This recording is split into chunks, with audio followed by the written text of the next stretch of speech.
जी। अभी एक नई खबर मिली है, खेसारी जी के साथ आपने गाने किए हैं, क्या कहना चाहेंगे? एक लंबा गैप, कितने साल बाद आप और खेसारी जी आएंगे एक साथ? 2.5-3 साल बाद आ रहे हैं हम तो लोग। ऐसा, हाँ, बहुत मतलब लेट आए हैं हम लोग साथ में, बट बहुत जबरदस्त गाना करते हैं। तो कितना नया धमाल होने वाला है?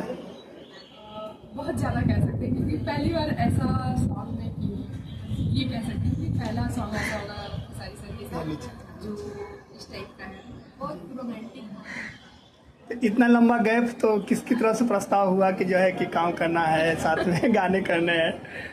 डायरेक्टर प्रोड्यूसर का रिक्वायरमेंट रहा होगा, तो खेसारी सर ने बुलाया। जी।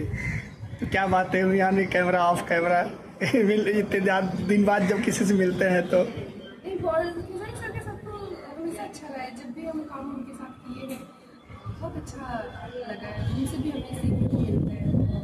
कैरियर की स्टार्टिंग, एल्बम कैरियर की बात करूँ तो खेसारी सर से स्टार्ट है। अब पवन जी के साथ कैसे केमिस्ट्री रहती है? बहुत अच्छा, पवन सर के साथ भी, मेरे सभी लोगों के साथ अच्छे रहते हैं।